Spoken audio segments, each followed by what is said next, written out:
Mēs esam uzņēmums 3D 360 un nodarbojamies ar 3D skenēšanu, virtuālajām tūrēm un veidojam unikālus, vizuāli pievilcīgus virtuālās tūres un 3D modeļus. Darbojamies mēs Ķekavas novadā, darbojamies jau kopš 2020. gada. Līderu projektā mēs iegādājāmies portatīvos datorus, kas ir, par cik mums ir mobīls darba veids. Mēs dodamies uz objektiem, strādājam objektos un ievācam datus objektos, līdz ar to mums vajadzēja jaudīgus portatīvos datorus un jaudīgus plauksdatorus. Galvenais iegūms no šīm iegādēm bija tas, ka mēs spējām apkalpot lielākus klientus un lielākus objektus, tāpēc, ka jo lielāks objekts, jo proporcionāli pieaug arī datu apjoms. Mēs jau bijām sasnieguši savus griezus ar savu esošo tehniku.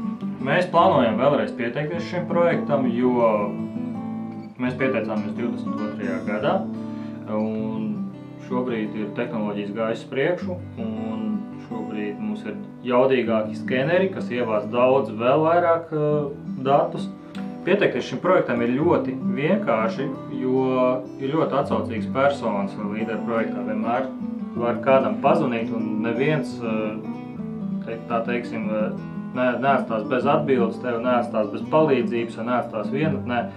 Vienmēr nāk pretī, un to mēs bijām ļoti pārsteigti par to, ka vienmēr nāk tā pretīmnākšana ir tik tāda plaši atvērta. Uztaisīt šo projektu visām kļūdiņām, ko mēs pieļāvām, mums nāca palīgā, painformē, pastāstīja. Esmu ļoti pateicīgi līderu projektam.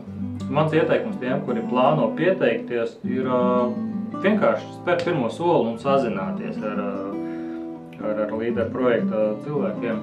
Un viņi uzreizām nāks pretī, un viņi paši arī jūs iedvesmos, un lai cik jocīgi jums tie jautājumi, varbūt cik liktos citiem pašsaprotam, jums pašiem tā liktos, bet viņi vienmēr jums sniegs atbildi un palīdzēs un ieteiks vieglāko ceļu uz projektu iesniegšanu un realizēšanu.